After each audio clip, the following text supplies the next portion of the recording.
Assalamualaikum warahmatullahi wabarakatuh. Selamat malam untuk sahabat-sahabat semuanya. Oke, malam ini kita coba jawab satu pertanyaan yang ini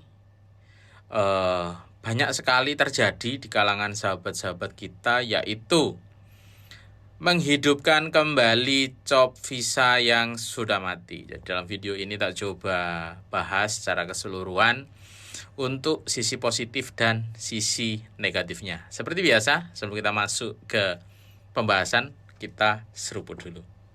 Seruput.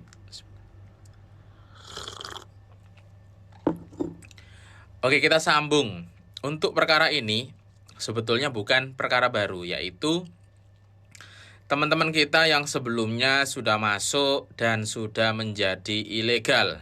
Ya, ini berlaku untuk sahabat-sahabat kita yang baru pertama kali melancong, kemudian melencong, yang harusnya balik, tidak balik, yaitu membelot untuk bekerja, dan sehingga kini masih aman.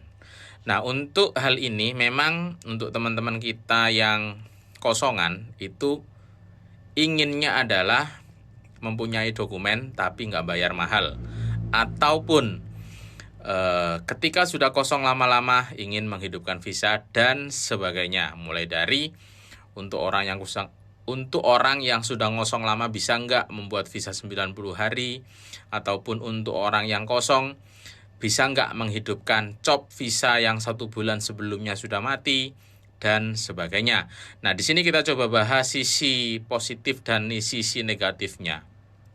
Kalau menurut saya pribadi, sisi positif nggak ada.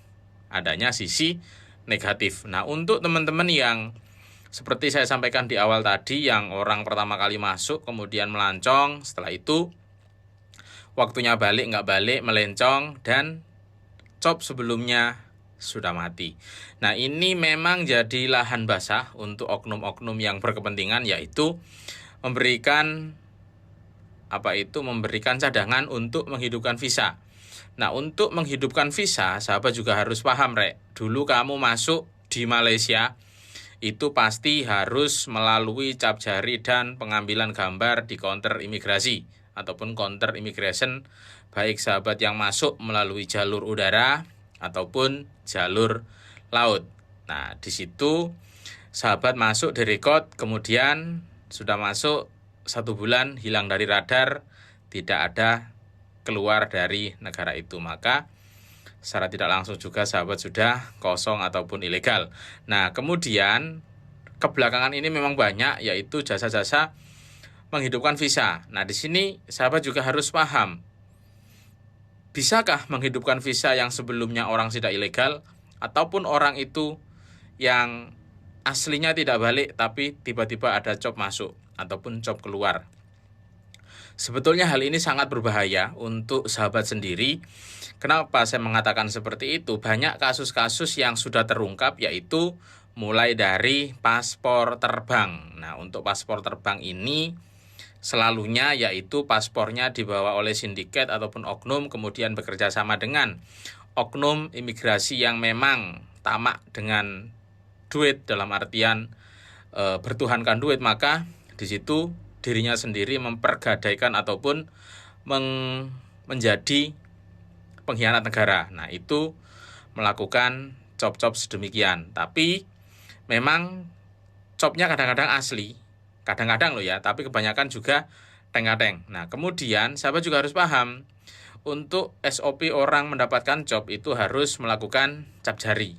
Nah, ini sebetulnya perlu dipahami. Yang kemudian nanti yang seharusnya kalau kamu kosong dan dulunya ada COP 1 bulan, itu yang asli. Kemudian kalau sahabat tidak baik nasibnya, maka di situ paspornya bisa menjadi rusak. Karena apa? Karena terdapat COP palsu. Nah, untuk COP palsu pastinya kalau sampean bereset, pasti nanti akan panjang urusannya. Dan di situ kalau kamu sudah mendapatkan COP palsu, COP tersebut susah untuk dihapus, meskipun ada caranya menggunakan minyak gitu kan. Untuk orang lama pasti sudah tahu, tapi untuk hal ini tidak disarankan, karena kalau tidak pro nantinya akan ketahuan. Tapi secara garis besar, hal sedemikian tidak perlu dilakukan karena yang dirugikan adalah kamu. Satu, sudah dirugikan dari segi finansial karena untuk untuk jasa-jasa penitipan job sedemikian itu bukannya murah, mulai dari 500 sampai 1.000. Nah, untuk yang kedua, yang seharusnya paspor kamu oke, untuk next, untuk urusan kompon bisa digunakan dan masa berlakunya masih lama gara-gara kamu terperdaya dengan job-job sedemikian, job-job yang tidak jelas, nantinya kamu harus terpaksa menggunakan SPLP. Karena apa? Agar nanti urusannya nggak panjang gitu loh. Oke, silakan dicerna dan silakan difahami. Menurut saranan saya, meskipun saya tidak mengajarkan, kalau ngosong ya wis ngosong, daripada sahabat mencari opsi-opsi yang mempersulitkan diri. Karena nanti kalau sampai ada masalah, panjang urusannya. Karena melakukan cop palsu itu jenayah berat. Oke, pemalsuan dokumen negara. Oke, itu dulu untuk sharing malam ini. Semoga bermanfaat untuk sahabat-sahabat. Tetap patuhi peraturan perundangan. Untuk yang mau kerja ya pastinya menggunakan dokumen. Untuk yang melancong ya wis pastikan tujuan awalnya kemana. Kalau sudah selesai ya balik. Oke, akhirul kalam. Assalamualaikum warahmatullahi wabarakatuh. Salam TKI sukses. Bye.